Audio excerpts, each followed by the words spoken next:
Indonesia 2 hari berturut-turut tercatat sebagai negara dengan kasus harian tertinggi di dunia. Saudara, munculnya mutasi COVID-19 varian Omicron ini tentu menjadi hal yang harus diwaspadai semua negara di dunia, mengingat tingkat penularannya yang sangat tinggi dan lebih mengkhawatirkan.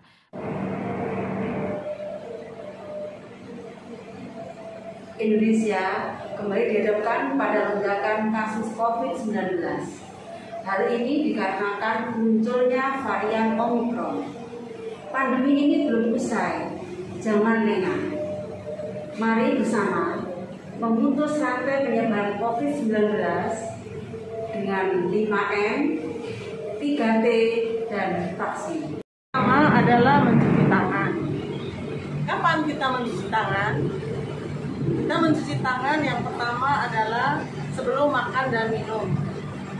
Kemudian yang kedua, setelah buang air besar dan buang air kecil, setelah berjabatan tangan dengan orang lain,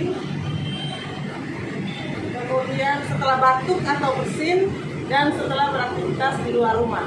Berikut adalah cara mencuci tangan yang tidak sesuai dengan aturan kesehatan.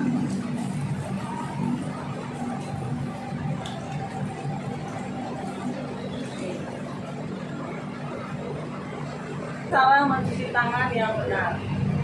Mencuci tangan dengan air yang mengalir, menggunakan sabun, membersihkan bagian telapak tangan, punggung tangan, jari-jari tangan, ujung-ujung kuku, lalu dibilas kembali dengan air yang mengalir. Mencuci tangan dengan air yang mengalir selama kurang lebih 40 sampai dengan 60 detik. Demikian cara mencuci tangan yang benar untuk pencegahan penularan COVID-19. M yang kedua adalah menggunakan masker. Menggunakan masker merupakan salah satu protokol kesehatan yang wajib dilaksanakan, karena dengan menggunakan masker dapat melindungi kita dari terpaparnya virus COVID-19. Di Indonesia disarankan untuk menggunakan masker secara double, yaitu masker medis dan masker kain. Ini adalah contoh penggunaan masker yang salah. Dan ini adalah penggunaan masker yang benar. Maskermu melindungimu, maskermu melindungiku. Adalah menjaga jarak. Contoh berikut adalah contoh yang salah. Protokol kesehatan lainnya yang perlu dipatuhi yaitu menjaga jarak. Protokol kesehatan ini dimuat dalam keputusan Menteri Kesehatan RI dalam protokol kesehatan bagi masyarakat di tempat dan fasilitas umum. Dalam rangka pencegahan dan pengendalian COVID-19, di sana disebutkan bahwa menjaga jarak minimal 1 meter dengan orang lain untuk menghindari terkena droplet dari orang yang bicara, batuk, ataupun bersin, serta menghindari kerumunan, keramaian, dan berdesakan. Contoh berikut adalah contoh yang benar. Keempat adalah menjauhi kerumunan. Menjauhi kerumunan merupakan protokol kesehatan yang harus kita lakukan. Menurut Kementerian Kesehatan, masyarakat diminta untuk menjauhi kerumunan saat berada di luar rumah. Apabila semakin banyak dan sering bertemu dengan orang dan berkomunikasi dengan orang banyak, maka kemungkinan terinfeksi virus COVID-19 semakin tinggi. M yang kelima adalah mengurangi mobilitas fisik. Penerapan aturan kerja secara WFH dan WFO merupakan salah satu contoh penerapan untuk mengurangi mobilitas di luar rumah. Karena bekerja juga dapat dilakukan di dalam rumah. T pertama, tes T. Tes T merupakan pemeriksaan untuk mengetahui apakah seseorang telah terpapar virus COVID-19 atau tidak.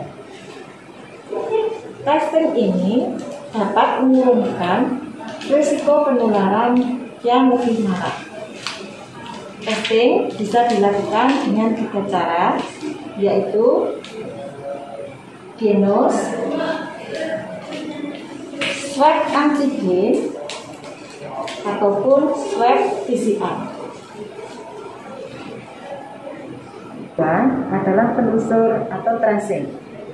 Dalam telusur ini dilakukan penelusuran kepada orang-orang siapa saja yang melakukan kontak erat dengan pasien COVID-19.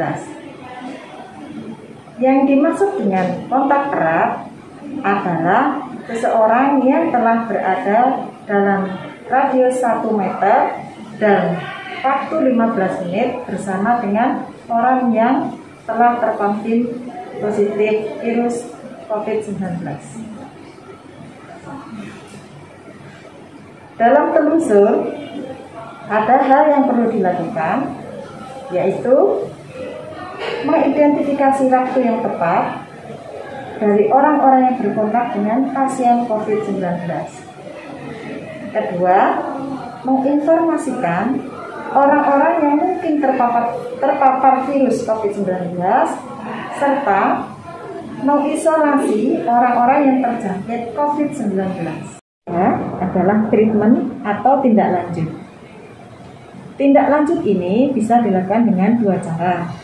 Yang pertama, isolasi mandiri di rumah dengan pengawasan dari tenaga kesehatan dan dokter dari puskesmas terdekat.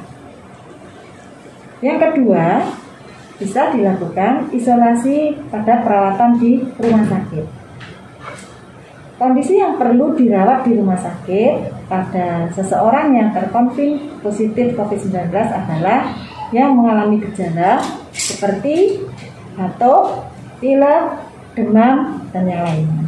Sama berkolaborasi, bergotong royong, dan bersatu padu bangkit melawan COVID-19 menuju masa sehat bebas dari COVID-19.